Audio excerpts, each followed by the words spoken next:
சில உறவுகள் இரத்தத்தால் உருவாவதில்லை, கொடுத்த வாக்கால் பிணைக்கப்படுபவை. சில சத்தியங்கள் இதயத்திலிருந்து வருவதில்லை, சூழ்நிலையால் செய்யப்படுபவை. மகனே, நான் கண்ணை மூடுவதற்கு முன்னால் இந்த ஒரு ஆசையை மட்டும் நிறைவேற்றி வை. படுக்கையில் கிடந்த சண்முகம் ஐயாவின் நடுங்கும் கைகளும் தழுதழுத்த குரலும் முத்துவின் நெஞ்சை பிழிந்தன. அவர் கண்கள் கெஞ்சுவது முத்துவுக்கு புரிந்தது. அவருக்கு மிச்சமிருப்பது சில மணி நேரங்களே. ஆனால் அவர் மனதில் தேங்கி நின்ற ஒரே ஆசை மகள் பிரியாவின் திருமணம். முத்து தலை குனிந்து நின்றான். அருகில் நின்ற பிரியாவோ கல்லை போல சமைந்து நின்றாள். அவள் முகத்தில் மகிழ்ச்சியும் இல்லை, துக்கமும் இல்லை. ஏதோ ஓர் உணர்ச்சியற்ற மௌனம் மட்டும் குடிகொண்டிருந்தது. ஐயா, நீங்கள் ஆசைப்பட்டபடியே நடக்கும் என்று முத்து மெல்லிய குரலில் சொன்னபோது அவன் கண்கள் கலங்கின. சண்முகம் ஐயா நிம்மதியாக பெருமூச்சு விட்டார். முத்துவின் கைகளை பற்றியிருந்த அவரது பிடி மெல்ல தளர்ந்தது. அதுவே அவரது கடைசி மூச்சானது. மாற்றமில்லாத வாழ்க்கை. சில நாட்களுக்கு பிறகு ஊர் கோவிலில் மிக எளிமையாக திருமணம் நடந்தது. ஆரவாரமோ கொண்டாட்டமோ இல்லை. முத்து ஒரு சாதாரண வேட்டியிலும் பிரியா ஒரு சிவப்பு புடவையிலும் இருந்தனர். அது திருமண கோலம் போல தெரியவில்லை. ஏதோ ஒரு பழைய கருப்பு வெள்ளை புகைப்படத்தின் நிழல் போல இருந்தது. திருமணத்திற்கு பின் ஒரு சிறிய அறையில் பிரியா தரையில் அமர்ந்திருந்தாள். நகைகளோ அலங்காரமோ எதுவுமின்றி அவள் ஒரு மெழுகுவர்த்தி போல தெரிந்தாள். முத்து உள்ளே வந்து தயக்கத்துடன் சொன்னான், பிரியா, உன்னிடம் இருந்து நான் எதையும் எதிர்பார்க்கவில்லை. உன் அப்பாவுக்கு கொடுத்த வாக்கை காப்பாற்றவே இந்த திருமணம். உனக்கு நான் எந்த தொந்தரவும் கொடுக்க மாட்டேன். பிரியா மௌனமாக தலையசைத்தாள். முத்து தன்னை வற்புறுத்த மாட்டான் என்ற நிம்மதி அவளுக்குள் ஏற்பட்டது. நாட்கள் நகர்ந்தன. முத்து விடியற்காலையிலேயே வயல் வேலைக்கு சென்று விடுவான். மாலை களைப்போடு திரும்புவான். பிரியா வீட்டை பார்த்து கொள்வாள், சமைப்பாள், பின் ஒரு மூலையில் சுருண்டு தூங்குவாள். அவர்கள் இருவருக்கும் இடையே பேச்சுவார்த்தையே கிடையாது. முத்துவின் நண்பர்கள், என்ன முத்து, புது பொண்ணு எப்படி இருக்கா என கேட்டால் எல்லாம் கடவுள் புண்ணியம் என்று சிரித்து கடந்து செல்வான். ஆனால் அவன் மனதிற்குள் அன்போ பிணைப்போ துளி கூட இல்லை. ஒரு நள்ளிரவில் நிலவொளி ஜன்னல் வழியாக உள்ளே விழுந்தபோது முத்து மொட்டை மாடியில் அமர்ந்திருந்தான். பிரியா அவனுக்கு தேநீர் கொண்டு வந்து வைத்தாள். முதல் முறையாக முத்து அவளை பெயர் சொல்லி அழைத்தான். பிரியா. அவள் நின்றாள். ஆனால் திரும்பி பார்க்கவில்லை. நன்றி என்றான் முத்து. அந்த நிமிடம் அப்படியே கடந்து போனது. அடுத்த நாள் பழையபடியே மௌனம் தொடர்ந்தது. ஆனால் முத்துவின் மனதுக்குள் ஒரு போராட்டம். ஒரு பக்கம் அப்பாவுக்கு கொடுத்த வாக்கு, மறுபக்கம் அவனது சுதந்திர தாகம். அவன் தன்னை ஒரு சிறைக்கைதியாக உணர்ந்தான். யாரும் இல்லாத போது பிரியா புத்தகங்களுடன் காலத்தை கழித்தாள். முத்துவுக்கு தன் மேல் அக்கறை இல்லை என்பது அவளுக்கு தெரியும். ஆனால் அவள் சோர்ந்து விடவில்லை. ஒரு நாள் சண்முகம் ஐயாவின் பழைய நாட்குறிப்பு அவளுக்கு கிடைத்தது. அதில், மகளே, இந்த உலகம் உன்னை துன்புறுத்தக்கூடாது என்பதற்காகத்தான் முத்துவிடம் உன்னை ஒப்படைக்கிறேன். அவன் உனக்கு துணையாக இருப்பான் என்று எழுதியிருந்தது. அந்த வரிகள் அவளை சுட்டெரித்தன. தான் ஒரு பாரமாக இருக்கக்கூடாது என்று அவள் உறுதி பூண்டாள். அதே சமயம் முத்துவின் பொறுமை எல்லை கடந்தது. ஒரு நள்ளிரவில் ஊரே உறங்கிக் கொண்டிருந்த போது முத்து ஒரு பையோடு ஜன்னல் வழியாக வெளியேறினான். அவன் போவதை பிரியா கவனித்தாள். ஆனால் தடுக்கவில்லை. அவளது இதயம் ஏற்கனவே இதை எதிர்பார்த்திருந்தது. முத்து சென்னைக்கு வந்தான். அழுக்கடைந்த தெருக்கள், நெரிசல், இரைச்சல், இதுவே அவனுக்கு சுதந்திரமாக தெரிந்தது. ஒரு பழைய அறையில் தங்கி கொண்டு ஒரு குடோனில் மூட்டை தூக்கும் வேலைக்கு சேர்ந்தான். பகலெல்லாம் வியர்வை சிந்த உழைத்துவிட்டு இரவில் களைப்பில் விழுந்து கிடப்பான். அங்குதான் அவனுக்கு நிலாவின் அறிமுகம் கிடைத்தது. நிலா சாதாரண பெண்தான். ஆனால் அவள் கண்களில் ஒரு வசீகரம் இருந்தது. தேநீர் கடையில் தொடங்கிய பேச்சு காதலாக மாறியது. முத்து தன் கடந்த காலத்தை, ஊரை, பிரியாவை, எல்லாவற்றையும் மறந்து நிலாவை திருமணம் செய்து கொண்டான். ஆனால் வறுமை அவனை விடவில்லை. காலப்போக்கில் நிலாவுக்கு முத்துவின் மேல் சலிப்பு ஏற்பட்டது. பெரிய கனவுகள் சொன்னாய், ஆனால் உன்னிடம் வெறும் களைப்புதான் மிச்சம் இருக்கிறது. நீயே முழுமையற்றவன். என்னை எப்படி மகிழ்ச்சியாக வைப்பாய் என்று நிலா கத்தினாள். முத்து மௌனமானான். அவனிடம் உழைப்பு மட்டுமே இருந்தது, கல்வி இல்லை. ஊரில் பிரியா தன்னை செதுக்கி கொண்டிருந்தாள். முத்து தன்னை விட்டு சென்றதற்காக அவள் அளவில்லை. ஊர் பேசிய பேச்சுக்களை காதில் வாங்கவில்லை. அவள் தன் உழைப்பால் ஒரு தனி அடையாளத்தை உருவாக்க தொடங்கினாள். ஒரு மழை காலத்தில் நிலா முத்துவை விட்டு பிரிந்து சென்றாள். முத்து மீண்டும் அதே தனிமையில் விழுந்தான். அப்போதுதான் அவனுக்கு பிரியாவின் நினைவு வந்தது. அவள் என்றுமே புகார் சொன்னதில்லை. அவளது மௌனத்தில் ஒரு மரியாதையும் அமைதியும் நம்பிக்கையும் இருந்தது. தவறு செய்துவிட்டோமோ என்ற ஏக்கம் அவனை வாட்டியது. குடோனில் வேலை செய்யும்போது 4 நாட்களாக சாப்பிடாத முத்து மயங்கி விழுந்தான். மருத்துவமனையில் அவன் கண் விழித்தபோது ஒரு செவிலியர் அவனிடம் சொன்னார், உயிர் வாழ்வதே ஒரு வாய்ப்புதான், அதை வீணடிக்காதே. அந்த வார்த்தை முத்துவின் இதயத்தை தைத்தது. டிஸ்சார்ஜ் ஆனதும் முத்து நேராக தன் பழைய ஊருக்கு சென்றான். ரயில் நிலையத்திலிருந்து தன் வீட்டை நோக்கி நடக்கும்போது அவன் கால்கள் நடுங்கின. ஊர் மக்கள் அவனை பார்க்கும் விதம் மாறியிருந்தது. முத்து தம்பி வந்துட்டியா, சண்முகம் ஐயாவோட மருமகன் வந்திருக்காரு என்று யாரோ குரல் கொடுத்தார்கள். முன்பெல்லாம் ஏளனமாக பார்த்தவர்கள் இப்போது மரியாதையோடு பார்த்தனர். முத்துவுக்கு ஒன்றும் புரியவில்லை. வீட்டின் பழைய மரக்கதவை தள்ளி உள்ளே சென்றான்.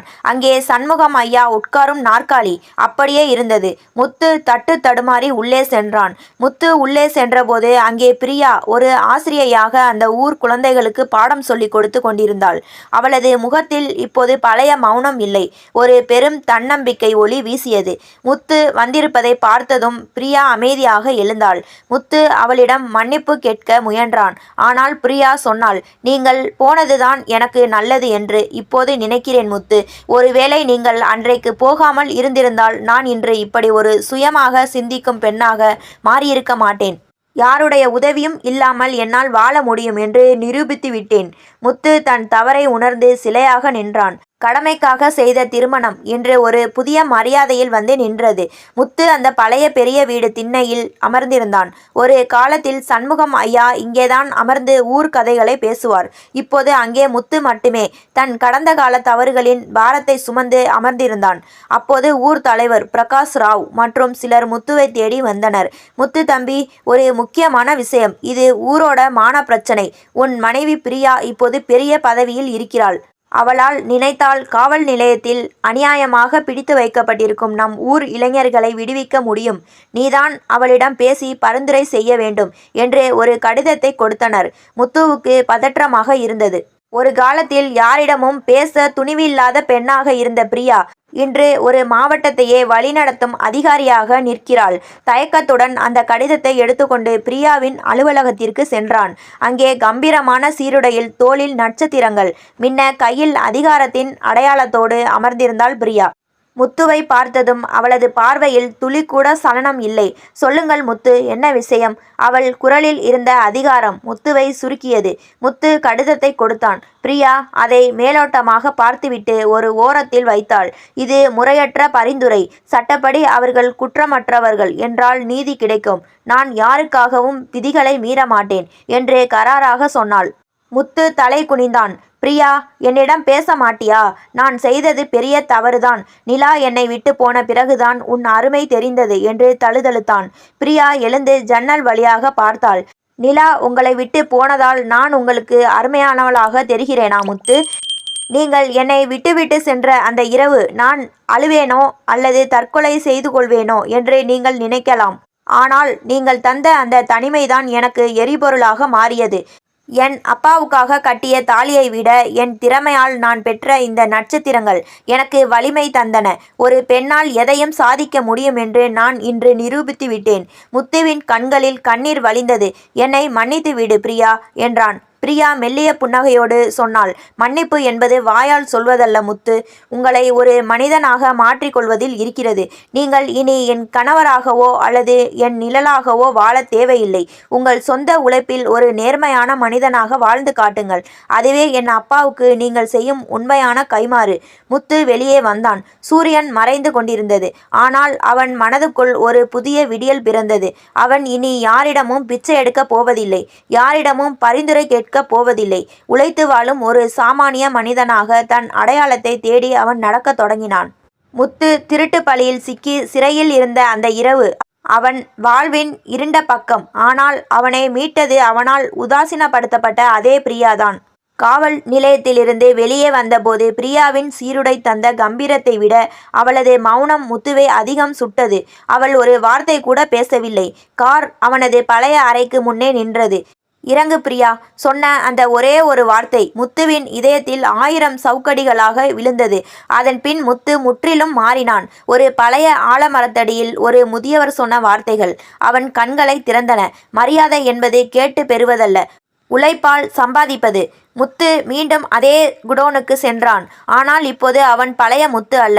கடினமாக உழைத்தான். மற்றவர்கள் கேலி செய்தபோதும் தன் நேர்மையால் மேலாளரின் நம்பிக்கையை பெற்று ஒரு மேற்பார்வையாளராக உயர்ந்தான்.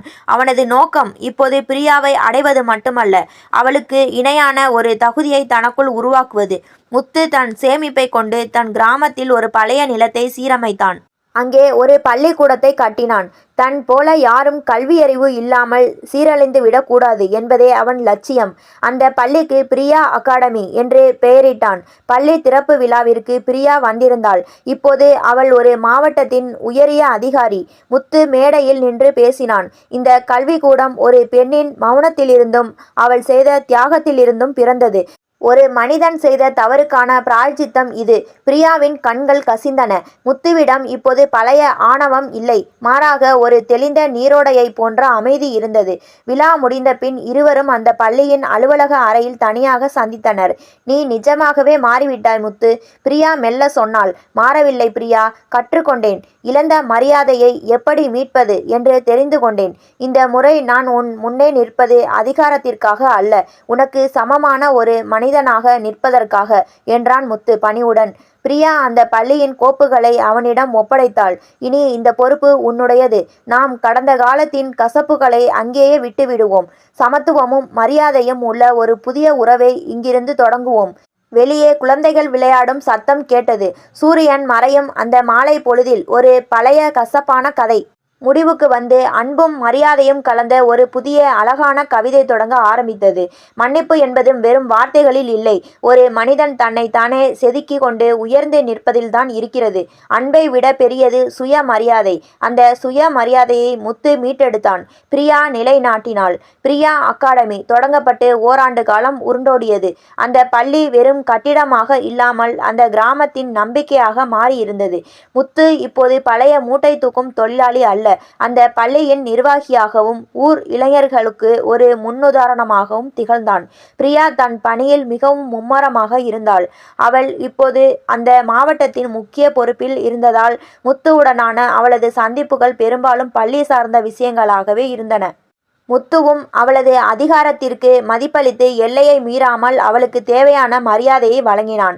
ஒரு நாள் மாவட்டத்தின் பெரிய தொழில் அதிபர் ஒருவர் அந்த பள்ளியை இடித்துவிட்டு தொழிற்சாலை கட்ட முயற்சி செய்தார். அரசியல் செல்வாக்கை பயன்படுத்தி அவர் நெருக்கடி கொடுத்தபோது முத்து நிலை குலைந்து போகவில்லை. அவன் ஊர் மக்களை திரட்டினான். இந்த நிலம் ஒரு பெண்ணின் கனவு. இங்கே தொழிற்சாலை புகை வரக்கூடாது. குழந்தைகளின் கல்வி சத்தம்தான் கேட்க வேண்டும் என்று அவன் உறுதியாக நின்றான். இந்த செய்தி பிரியா காதுகளுக்கு சென்றது. வழக்கமாக இது போன்ற புகார்களை அதிகாரிகள் அலட்சியப்படுத்துவார்கள். ஆனால் முத்து இந்த பிரச்சனையை சட்ட ரீதியாக கையாண்ட விதம் அவளை வியக்க வைத்தது. அவன் யாரிடமும் பரிந்துரை கேட்கவில்லை, யாரிடமும் கெஞ்சவில்லை. ஆதாரங்களுடன் அதிகாரப்பூர்வமாக போராடினான். ஒரு மாலை வேளையில் முத்து அந்த பள்ளி தோட்டத்தில் வேலை செய்து கொண்டிருந்தான். அப்போது ஒரு கார் அங்கே வந்து நின்றது. சீருடை அணியாமல் ஒரு சாதாரண பருத்தி புடவையில் பிரியா இறங்கினாள். முத்து, அந்த தொழிற்சாலை திட்டத்தை ரத்து செய்துவிட்டேன். உன்னுடைய நேர்மையான போராட்டத்திற்கு வெற்றி கிடைத்துவிட்டது என்றாள் பிரியா. முத்து புன்னகைத்தான். நன்றி பிரியா, இது எனக்கான வெற்றி அல்ல, இந்த பிள்ளைகளுக்கான வெற்றி. மௌனம் கலைந்த தருணம். அன்று இரவு இருவரும் அந்த பள்ளியின் திண்ணையில் அமர்ந்து பேசிக்கொண்டிருந்தார்கள். நீண்ட காலத்திற்கு பிறகு அவர்களுக்குள் ஒரு நிம்மதியான உரையாடல் நடந்தது. பிரியா மெல்ல கேட்டாள். முத்து, உன்னால் எப்படி இவ்வளவு தூரம் மாற முடிந்தது? நீ எப்போதோ சோர்ந்து போயிருப்பாய் என்று நினைத்தேன். முத்து அவளது கண்களை பார்த்து சொன்னான். பிரியா, நான் உன்னை விட்டு பிரிந்தபோது என்னை ஒரு சுதந்திர பறவையாக நினைத்தேன். ஆனால் உண்மையிலேயே நான் அப்போது அதிகாரத்தின் சிறையில் இருந்தேன். நீ காட்டிய அந்த அமைதிதான் என்னை செதுக்கியது. இப்போது நான் சுதந்திரமாக இருக்கிறேன். ஏனென்றால் இப்போது என் உழைப்பால் வந்த இந்த மரியாதையை நான் நேசிக்கிறேன். பிரியா அவன் கைகளை பற்றினாள். பல ஆண்டுகளுக்கு பிறகு அவளது பிடியில் ஒரு நெருக்கம் இருந்தது. நாம் இழந்த காலத்தை மீட்க முடியாது முத்து, ஆனால் இனி வரும் காலத்தை ஒருவருக்கு ஒருவர் துணையாக மரியாதையோடு கழிக்கலாம். மறுநாள் காலை முத்துவும் பிரியாவும் இணைந்து அந்த பள்ளியில் தேசிய கொடியை ஏற்றினார்கள். அந்த ஊர் மக்கள் அவர்களை ஒரு தம்பதியாக பார்க்காமல் ஒரு லட்சியத்திற்காக உழைக்கும் இரண்டு நேர்மையான மனிதர்களாக பார்த்தார்கள். முத்துவின் கையில் அந்த பழைய சலவைக்கல் போன்ற ஒரு கல் இருந்தது. அது அந்த சாது கொடுத்த அதே கல். அவன் அதை தன் மேஜையில் மீது வைத்தான். அது அவனுக்கு ஒரு பாடத்தை சொல்லிக் கொண்டே இருந்தது. மனிதன் விழுவதினால் தோற்பதில்லை, விழுந்த பின் எழ மறுப்பதில்தான் தோற்கிறான். காதல் என்பது வெறும் கவர்ச்சியோ கடமையோ அல்ல. அது ஒருவருக்கொருவர் கொடுக்கும் மதிப்பு மற்றும் ஒருவருக்கொருவர் காட்டும் நேர்மை. இது போன்ற கதைகளை தொடர்ச்சியாக கேட்க லைக் பண்ணுங்க, ஷேர் பண்ணுங்க, கமெண்ட் பண்ணுங்க. மறந்து விடாமல் சப்ஸ்கிரைப் பண்ணுங்க.